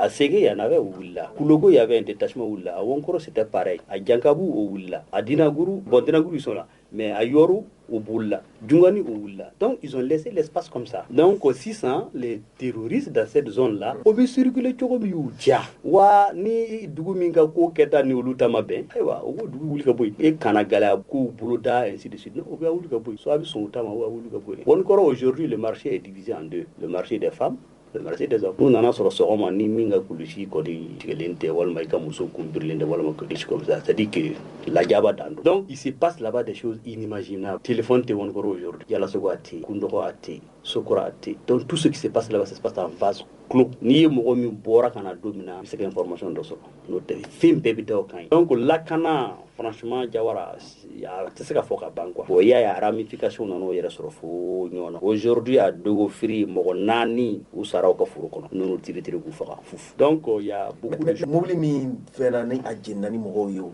RF o yeni o kala ke wakila ko don so do wa parce que très généralement ou tissé muso ni demsanu maw non c'est pour terroriser les populations les amener à les engager dans un accord avec eux abi soin tama walba fleni et puis c'est un message pour l'ensemble des villages aye dunu tay parce que nous ni kesi san ibina yesan clé place ça-bas ou mogo do blabla kana quoi minu bina fo ata laje ko ma beni chugola armetena dozo tisi nu koro koy ante accord que et tout ce trama ba ma koy je dis ça tous les jours bon peut-être que les gens pensent qu'ils exagèrent mina mi fina ni terrorisme minu flene barala nga centre kona o ka essence ko bi nyana bo nga dugu bawde kona o ka dumini ko bi nyana bo nga dugu bawde kona c'est dit eux ils ne sont que l'aile militaire tant que si l'état ne s'attaque pas à cette aile civile ambition fait que terrain quand ça va être difficile. Bon, on a un peu salué l'arrivée des hélicoptères, mais moi je vois très mal les hélicoptères dans la situation changer sur le terrain. Non seulement à Kagri, on vous a dit que c'est un combat asymétrique, ou va que vous voulez de population qu'on a ainsi de suite. Je vois très mal l'hélicoptère qui a changé. Peut-être si c'était les drones, c'est mieux. Drone nous c'est qu'à tout sans faire. Drone doit 27 heures que sans faire. Tijigi. permanemment au pays. Ni fait min kera dron wili ko tala be obe sans fait ka ban ils sont armés. Ordre bi dro frappe ke comme ina femme ka fait mi Éthiopie 600. Bon ni o nyoro do moi je peux espérer. Mais un hélicoptère na fera attaque 600 le temps que le pilote il se réveille souvent il dort avec l'avion qu'on a va chauffer a va rouler c'est 30 40 1 heure il y en a cassé. Les terroristes ne durent pas plus de 10 minutes, 15 minutes dans une opération. Mais FBU, Angani Gelain Beladjenia Jatimine, Yala Sikafo et Mausani Nibewa. Aussi, Sikafo, Muflekafo, Sikafo, n'a marqué avec les acteurs réels, ceux qui peuvent engager les gens qui sont sur le terrain, à te faut dire. Et depuis le début de la crise à aujourd'hui, les Sikafo me compter c'est 53. À 53e, qui era l'autre jour, c'est ici, Hôtel Salamna. Fora, forum, atelier, séminaire sur la paix. 53. Nous, on a reçu des invitations, mais moi, depuis Adamine, moi, je dis que je ne pars pas parce que je connais que les recommandations là, ça ne sert à rien. C'est-à-dire, la solution, je vais vous dire, il faut que le sursaut national dont on parle ait un contenu. Qu'il y ait une mobilisation générale. Le président qui a blamoroma et puis à la communication tu vois de temps en temps, le premier ministre fait la communication que tu vois et puis beka quelque part dedans. Ou quelque part, c'est la communication gouvernementale qui va donner ce tonus à la population. Donc, Naoulaka, quelque part d'assistance. À Djibouti, ils ont fait quoi? Ils ont mobilisé 2 millions de jeunes. Donc, c'est ça. Nous aussi, on mobilise les autodéfenses. Est-ce que au moins, il faut les banger? Bon, maintenant, moi, je pense que les moyens, il faut les chercher. Voilà, il faut les chercher. Aujourd'hui, il y a des autodéfenses sur le terrain. Les chasseurs ont dit à tous ceux qui veulent, tant que de Mondoro jusqu'à Nyono, ils peuvent mobiliser 14 000 hommes. Pourquoi ne pas en profiter? Il y a les groupes d'autodéfense Peul aussi qui ont dit que mobiliser. Il y a même une coordination pour ça. Pourquoi ne pas en profiter? En tout cas, il faut faire en sorte que l'État effectif qu'a renforcé et le maillage du territoire là soit une réalité. Ni aucun maquet, ambi forum minao, atelier, séminaire, colloque, ainsi de suite, que les kefarines. Ah chérie, il y a Macron qui dit ni macaroni la ki kay pastaroma ye alkama mugu gere ye mi me glan an yɛrɛ fɛ Mali la yan kapal SAF macaroni pastaroma a ye ɲɛna cɛ kaɲi wa dundala ka di pastaroma a sugu ka ca yaasa bɛɛ ka ni dingo sugandi escargot fizeli spaghetti vermicelle ani bayani a bɛ sɔrɔ butikiw alimentation supermarché sugu Mali fan bɛɛ n'aw mago b'a caman santa la aw ka se goloni na u jabala bala wala bɛ weleli kɛ 20 21 65 30 20 21 65 30 Pasta Roma anandan kadi anama kerebete. Awo Pasta Roma nantan kadi anama kerebete. Naumana arajo nyataga yo naumana. Anlabaw nin tun ye Adama Jongo ye a ye kuma minnu fɔ hakililaw ye faamuya sɔrɔ a la tuma dɔ la i bɛ se k'a fɔ kuma dɔw man di ye nka n'i ye Bamakɔla ye bi k'a fɔ ko Mali bɛ guerre la i b'i yɛrɛ ɲininka anw yɛrɛ minnu bɛ ba kɛrɛfɛ tuma dɔw la sufɛ an tɛ se ka sunɔgɔ fɔlikɛlaw bolo ni jamana bɛ guerre la i kan k'o dɔn jamanadenw tacogo la i kan k'o dɔn denmisɛnw taabolo la i kan k'o dɔn maakɔrɔw tacogo la i kan k'o dɔn jamana yɛrɛ faamaw fana ka taabolo la a ye n dɛmɛ n ka wara la o y'a sɔrɔ a kuɲafan bɛ i yɛrɛ bolo mun de kɛra bi k'i b'a dɔn Bamakɔ kɔnɔ ko jamana bɛ guerre la foyi kɛcogo ma yɛlɛma denmisɛnninw b'u ka motola pan kɛ sanga ani waati i b'a fɔ ko jamana ye normal cortège bɛ fan bɛɛ fɛ i b'a fɔ ko jamana ye normal foli bɛ fan bɛɛ fɛ i b'a fɔ ko jamana ye normal an bɛ ka taa fan jumɛn an b'an ko mini ka taa an ja mini jamana faamaw ye mun de kɛ pour que k'a jira jamana kɔnɔdenw na u k'a dɔn k'a fɔ fɛn dɔw bɛ yen bi o man ka kɛ olu yɛrɛ ka taabolo la a ma yɛlɛma an bɛ min kuma tiɲɛ ye nin de ye hali n'a sɔrɔla a kuma ka gɛlɛn mais wallahi n'i ye Bamakɔ la i tɛ se k'a dɔn cogo si la ko Mali bɛ guerre la yɔrɔ Kidali ko kuma tɛ fɔ tuguni Gawo ko o kuma dabilala Tɔnbukutu ko kuma dabilala bi camancɛ Segu Kulikoro Kayi ka n'i kunbɛn Sikaso an bɛ taa mini jamana faamaw de kan ka kɛ misaliya fɔlɔ ye ka nin yira jamana kɔnɔdenw na mɔgɔw ka sabali k'u sensibiliser mɔgɔw k'u yɛrɛ minɛ kɛlɛkɛcɛw bɛ ka t'u kɔgɔdisi ta juguw la waati min na o man ka kɛ an ka dɔn waatiw ye o man ka kɛ an ka concert waatiw ye o man ka kɛ an ka ɲaga waatiw ye an kan ka dɔn diinɛ ka di bɛɛ ye mais cɛ dɔw de kɛn bɛ bi u yɛrɛ kunu ninku ka marifa ta faso tɔgɔ la ka taa fɔrɔn na olu fana kan ka dɔn taabolo la k'an bɛ ka ko in kɛ jamana ko ye nka ayi a kɛlen bɛ yari so yafari ma jamana taabolo y'o di ala ka hɛrɛ k'an ye an balimaw kunnafoni sɛbɛn l'indicateur de renouveau a ye a yira k'a fɔ min ye coronavirus ko ye hali n'a sɔrɔla k'a fɔ maaw bɛ ka ɲinɛ a kɔ bi n'i ye jateminɛ kɛ maaw yɛrɛ ka taabolo la nin ye kabakokoba ye waati min na coronavirus a bɛ ka yakubaya a nɔniya kuraw bɛ ka bɔ diɲɛ kɔnɔ o waati kelen an ka jamana kɔnɔna na u bɛ fɛn min wele k'a fɔ mesure barrière olu kɔni firilen bɛ kɔfɛ bi maaw kɔni kɛn bɛ bi k'a ko kɛ i n'a fɔ coronavirus bannen no an ka jamana kɔnɔ jɛkulu min bɛ yen n'u b'a wele k'a fɔ ko ife mali olu bɛ munumunu salo la bi ka ɲɛfɔli kɛ jamana kɔnɔdenw ye a ɲɛfɔli a bɛ tali kɛ an ka jamana sigidugu dɔw la min ye Kulikoro mara ye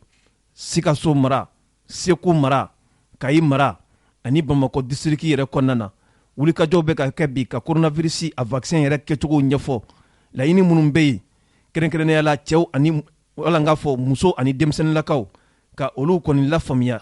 cogoya jumɛn na coronavirus ko u bɛ se ka kow ta a kama mesures ta a kama ka se k'u yɛrɛ lakisi nin baara ninnu yɛrɛ ninnu sigira ka bɛn ni juma tɛmɛnen ye desanburu kalo tile 4 san 2021 u bɛ yɔrɔ min wele k'a fɔ maison de partenariat de Bamako a kɔrɔfɔw bɛɛ lajɛlen perepelatigɛw dira yen nɔ kunnafoni sɛbɛn ka lakili la a ko a baara kunfɔlɔw n'u a wele faransikan na ko lancement olu nana bɔ ka bin min ye k'a fɔ lasigiden min bɛ an ka jamana yɛrɛ kɔnɔna na n'o ye Grande-Bretagne Mali yɛrɛ kɔnɔ olu ka lasigiden min bɛ yen ni o ye Barry Loven ye ale ye kunnafoni dɔw forobaya sabu n'i ye jateminɛ kɛ olu ye an baarakɛ ɲɔgɔnw ye nafolo yɛrɛ sira fɛ u bɛ wari caman di k'a fɔ an ka jamana ka se k'a yɛrɛ dɛmɛ nin baara ninnu kɔni na kunnafoni sɛbɛn ka lakali la a ko nin jɛkulu in n'o ye ife mali ye a ɲɛmaaba n'o ye Adama Kuyate ye ale ye kunnafoni dɔw bɔ ka bin min bɛ se ka maaw kɔni lafaamuya coronavirus a bɛ ka taa tasira minnu fɛ bi a bɛ ka wulikajɔ minnu kɛ ni a ma ya k'a fɔ kunnafoniw fana bɛ ka forobaya jamana yɛrɛ kɔnɔna na i n'a fɔ k'a fɔ coronavirus yɛrɛ nin ye a ko nɔgɔyalen an fɛ yan a ye a yira k'a fɔ o tɛ tiɲɛ ye wulikajɔw kɔni kan ka kɛ bi maaw kɔni fɛ ka se k'u yɛrɛ kɔlɔsi kɛrɛnkɛrɛnnenya la vaccin minnu bɛ yen bi coronavirus kama ni maaw sɔnna ka vaccin ninnu kɔni kɛ a bɛ kɛ sababu ye ka maaw kɔni kisi coronavirus yɛrɛ tɔɔrɔ ma nka a ye a yira k'a fɔ olu kɔni bɛ wulikajɔ la bi min ye jamana yɛrɛ kɔnɔna ye région minnu fɔra ni o ye Kulikoro ye ani Segu fo ka taa fara Sikaso kan Kayi Bamakɔ kɔnɔna na u bɛ ka wulikajɔw kɛ bi ka ɲɛsin maaw ma ka ɲɛfɔli kɛ maaw bɛ se ka faamuyaw sɔrɔ a la cogoya min na an ka fonɛkɛlennakaw minnu bɛ sigi gɛrɛw na ka tew min ka ɲɛfɔli kɛ olu ye sabu n'i ye jateminɛ kɛ coronavirus a yira la k'a fɔ a bɛ sɔrɔ daji yɛrɛ na sira fɛ ni dun ye jateminɛ kɛ an ka te miyɔrɔw yɛrɛ la a yɛrɛ la k'a fɔ te yɛrɛ kɔni a bɛ min ni verre minnu ye a bɛ didi ɲɔgɔn ma de o ye kanta ninnu ka baara ye a bɛ didi ɲɔgɔn ma de dɔ b'a min k'a di ɲɔgɔn ma dɔ b'a min k'a di ɲɔgɔn ma o kɔfɛ an ka ekɔlisow a yɛrɛ la k'a fɔ wulikajɔw bɛ ka kɛ bi ka taa ɲɛfɔli kɛ denmisɛnninlakaw ye o kɔfɛ an ka mobili place minnu bɛ yen n'u b'a wele k'a fɔ place de transport en commun olu fana dagayɔrɔ minnu bɛ yen a yɛrɛ la k'a fɔ wulikajɔw bɛ ka kɛ bi ka ɲɛsin olu ma an ka feerekɛyɔrɔ minnu bɛ yen sugu fo ka taa fara an ka diinɛ a karamɔgɔw kan sabu jamaw bɛ ɲɔgɔn k'a fɔ olu yɛrɛ kɔrɔla la yen nɔ o kɔfɛ min ye karamɔgɔw fana ye olu fana bɛ don a kɔnɔ min ye k'a fɔ agent de santéw fana ye wulikajɔ bɛ ka kɛ ka ɲɛsin nin bɛɛ lajɛlen ma ka se k'u la sensibiliser u k'a dɔn k'a fɔ coronavirus a bɛ yen wa a ma ban fana dabalibanko yɛrɛ ye mun ye o de ye k'a fɔ coronavirus yɛrɛ ale yɛrɛ nɔniya kuraw de bɛ ka bɔ bi an ka jamana yɛrɛ kɔnɔna na hali n'a sɔrɔla k'a fɔ jamana kɔnɔden fanba olu hakili la k'a fɔ coronavirus banna an ka jamana kɔnɔ nin ye gɛlɛyaba ye o de kama min ye Adama Kuyate ye ale kɔni y'a ɲini jamana kɔnɔden bɛɛ lajɛlen fɛ bɛɛ ka fara ɲɔgɔn kan ka se ka sensibilisation kɛ maaw k'a dɔn k'a fɔ bana in a tiɲɛni n'o ka bon fo k'a dama tɛmɛ kunnafoni an ye a sɔrɔ sɛbɛn min kɔnɔ u k'a ma ko l'indicateur de renouveau jamanadenw ni min bɛ tiɲɛ de fɔ ɲɛta an labanw ka kɛ ni an yɛrɛ ka wulikajɔ ye an ye kɔlɔsili kɛ sabu a yirala k'a fɔ coronavirus a bɛ yɛlɛma cogo minnu na ani a lɔnniya kuraw bɛ ka bɔ cogoya min na an ye fɛɛrɛ kɛ ka taa se professeur Sunkalo Ndaw ma ale ye coronavirus a furakɛkɛla ŋanaba ye a bɛ Pɔnze ka a ɲininka coronavirus ko a bɛ cogo di a banna wa wala a ma ban wa donsen jumɛn de bɛ a kɔrɔ min sɔrɔla professeur Sunkalo Ndaw da an ka jɛ ka dɔɔni lamɛn o la. Jawara i ka ɲininkali nin ko coronavirus yala a banna wa i ka ɲininkali diyara an ye effectivement ni donna dugu kɔnɔ ka mɔgɔw waleyaw lajɛ ni y'a ye coronavirus daminɛ na minnu kun bɛ ka kɛ ko a bɛɛ dabila la ko a contraire de bɛ ka kɛ sisan effectivement a bɛ k'i ɲɛna ko coronavirus banna coronavirus ma ban dɛ a ma ban dɛ au contraire a bɛ ka yɛlɛ sisan de malo n'i bɛ ka télé filɛ chiffre bɛ fɔ don o don wula fɛ chiffre bɛ ka yɛlɛ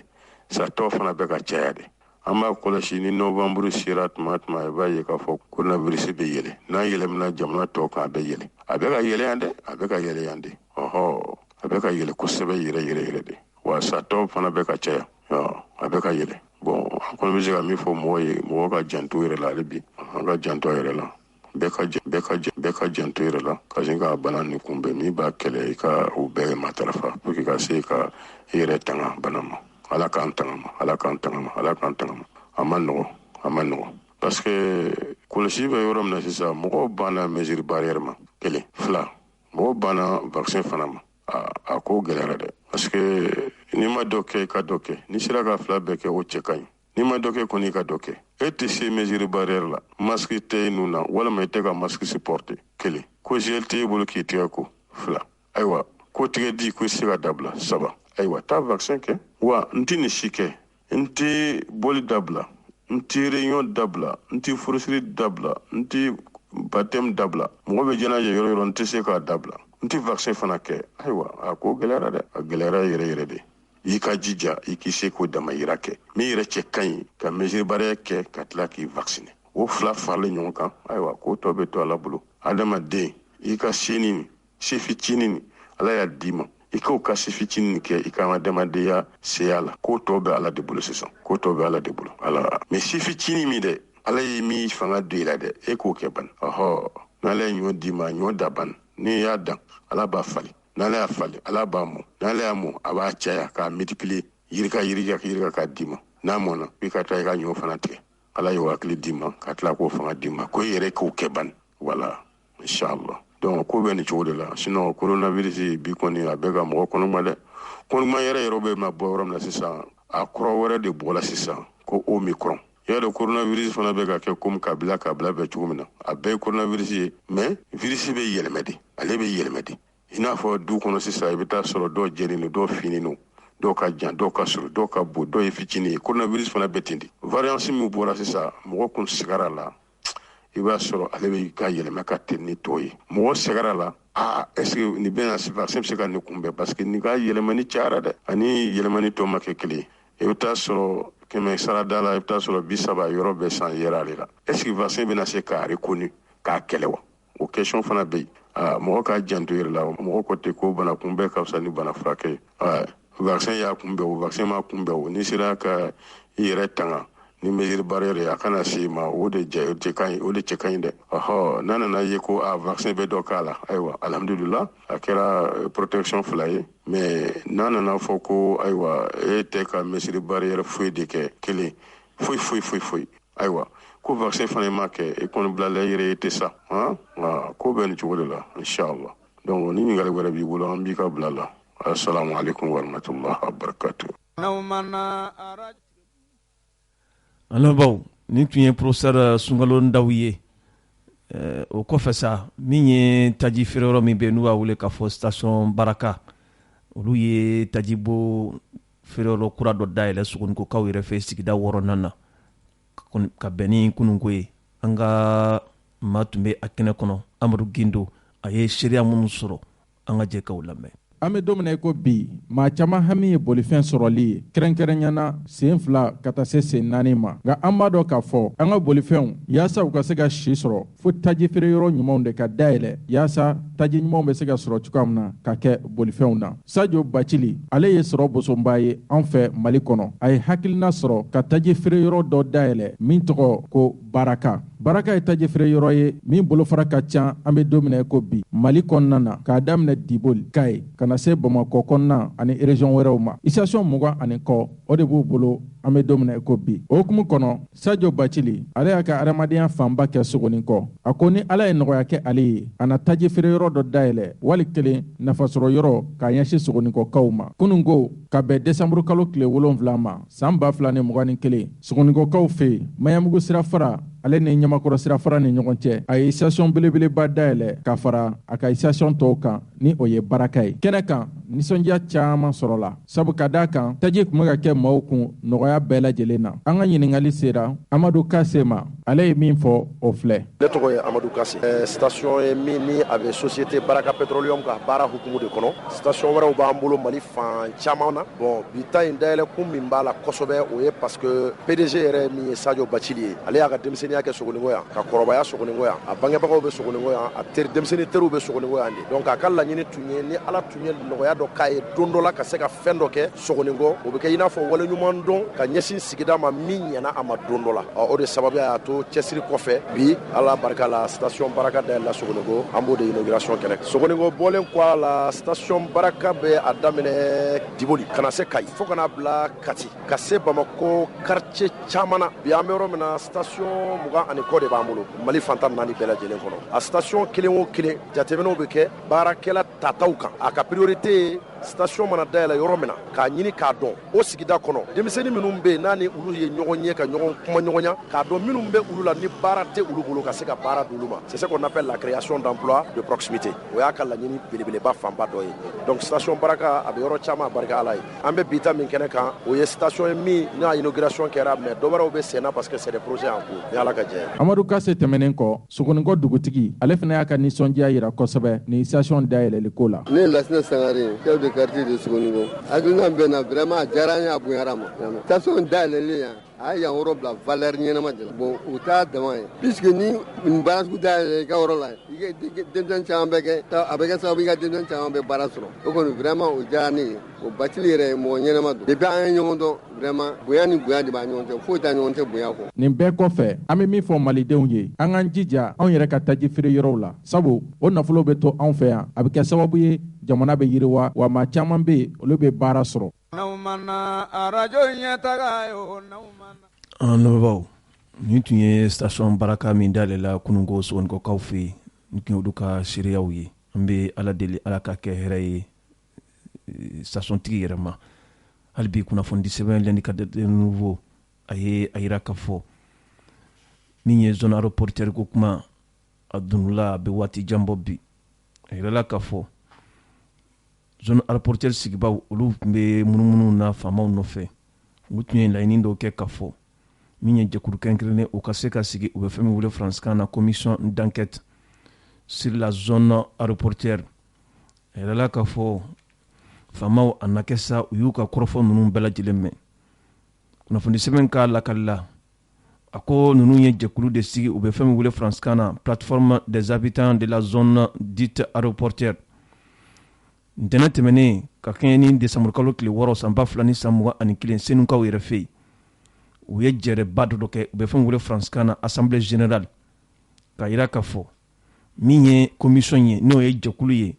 jɛkulu minnu bɛna sigi ka sɛgɛsɛgɛli kɛ zone aéroportuaire a kunkun n'a ɲɛɲɛ ka fara mali gouvernement yɛrɛ kan ka se k'o pereperelatigɛw di kunnafoni sɛbɛn ka lakalila a ko ka kɛɲɛ sa abdulsalam togola ale ka kunnafoni ye sabu ale de tun bɛ ka pereperelatigɛw di nin kɔrɔfɔ ninnu yɛrɛ kan a ye a yira k'a fɔ zone aéroportuaire ko kuma a cayara kosɛbɛ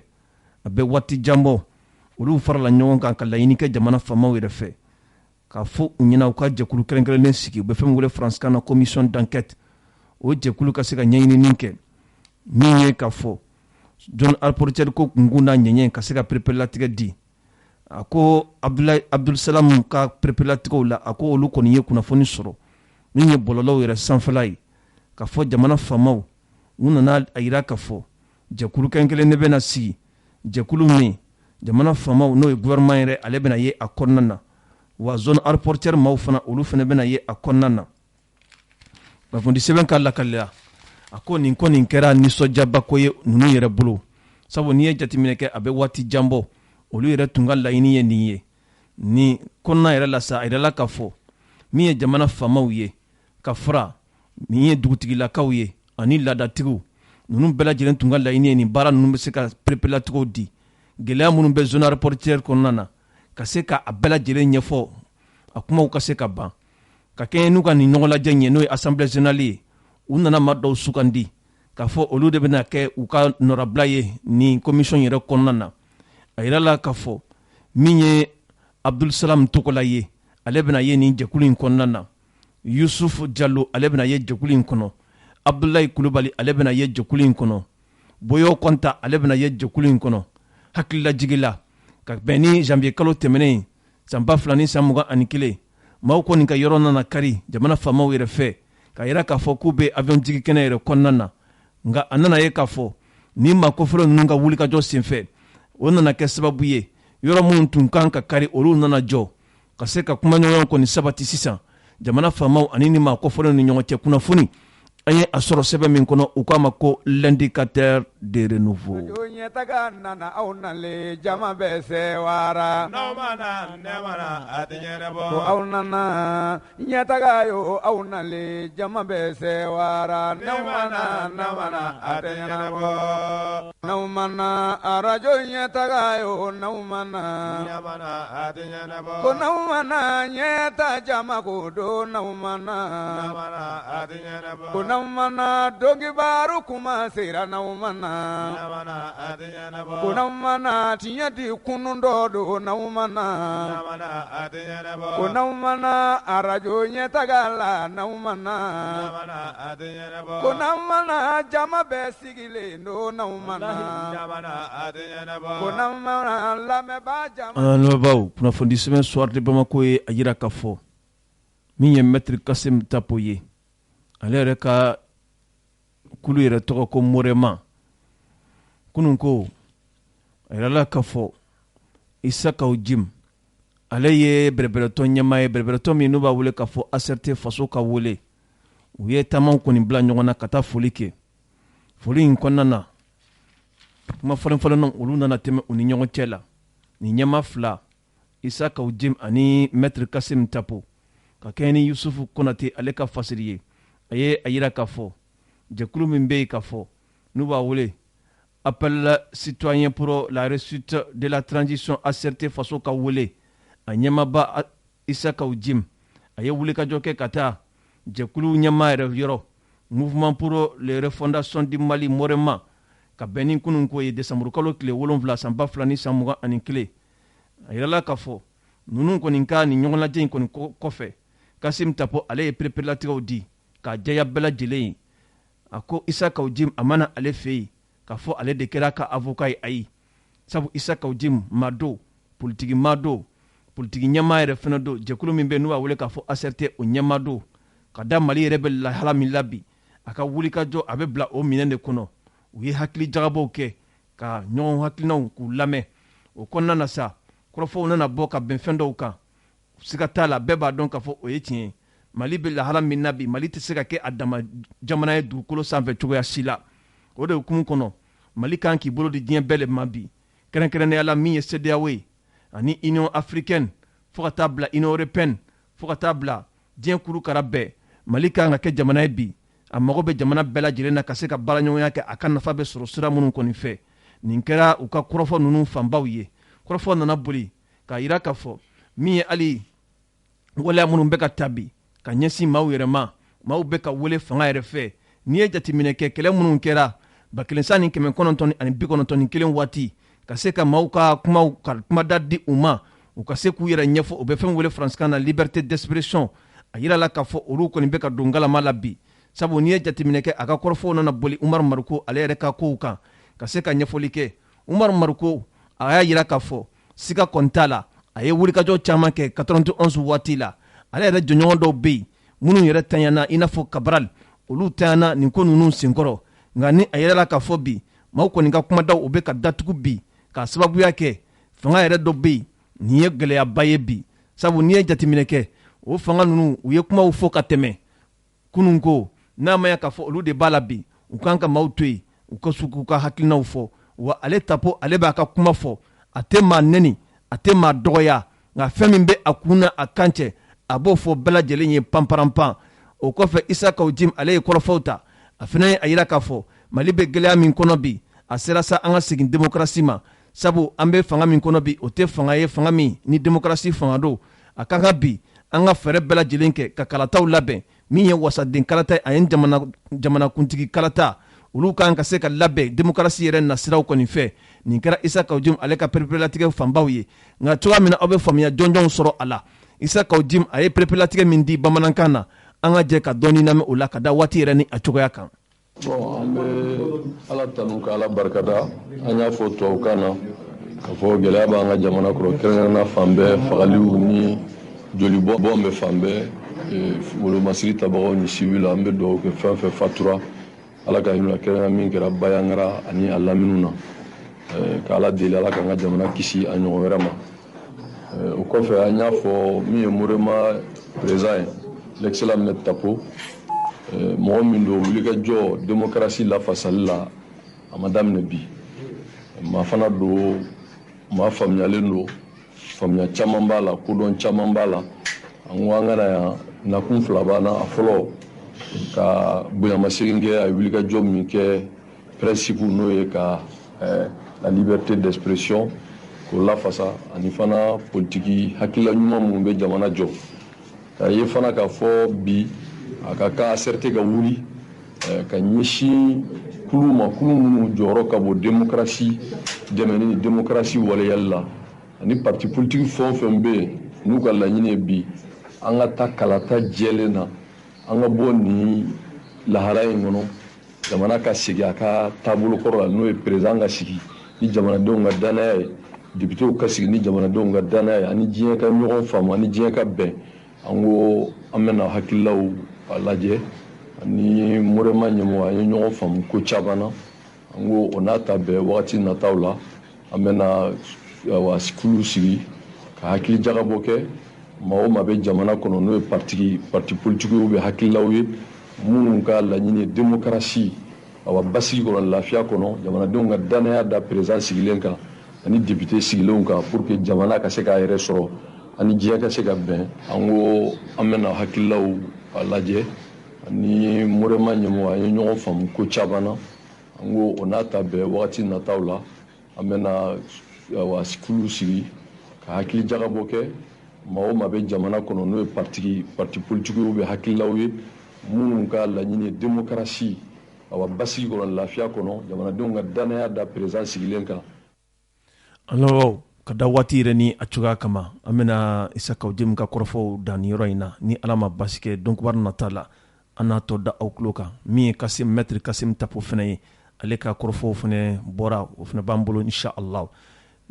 waati kɔni ye an tan tɛgɛ ma ni Ala ma basi kɛ a tɔ bɛɛ bɛ da aw tulo kan inshallah. Kulubali i ka teli bi dɛ yanni min n bɛ taa agence Koba voyage la. Koba voyage wa? Awɔ o tuma na e ma kibaruya duman sɔrɔ wa? Kibaruya duman jumɛn? n balimakɛ agence Koba voyage san 2 tɛmɛnen kɔfɛ gɛlɛya la hiji ani umura ko la k'o sabu kɛ coronavirus ye agence Koba voyage bɔra k'a ka umura contrat sɔrɔ saudiya ɲɛmɔgɔw bolo min b'u yamaruya ka umura labɛn san 2021 san 2022 n'u k'a ma ko umura famille ko wa u bɛna di sɔngɔ na sɔngɔ min ni a ka nɔgɔ kosɛbɛ k'a sabu kɛ waati yɛrɛ ni a cogoya ye ka sanga o ma Koba voyage bɛ kɔnfa kelen bɔ aw ye kalo o kalo aw bɛna taa loger hôtel ligisiw de kɔnɔna na Medine ani Makan wa ɲinɛ umura u kelen bɛ k'a kɛ sigiyɔrɔma 2 ye sigiyɔrɔma fɔlɔ o ye maa minnu bɛ taa tile 10 kɛ sigiyɔrɔma 2nan o ye minnu bɛ taa tile 15 kɛ a bɛna kɛ Makan ani Madina ni ɲɔgɔn cɛ wa sɔngɔ ninnu bɛ to senna fo ka se avril kalo tile fɔlɔ ma san 2022 kunnafoni duman min bɛ da o kan o de ye k'a fɔ Koba voyage ka kɔnfa fɔlɔ o sela Saudiya jamana kan ka ban olu bɛ u ka umura baaraw la baasi tɛ umuraden sinin na ni Ala sɔnna ma o cogoya kelen na kalo o kalo kɔnfa kelen o bɛ bɔ ka i kunda Saudiya jamana kan Koba voyage tɔgɔ la. Agence Koba voyage yɛrɛ a bɛ sɔrɔ min? Agence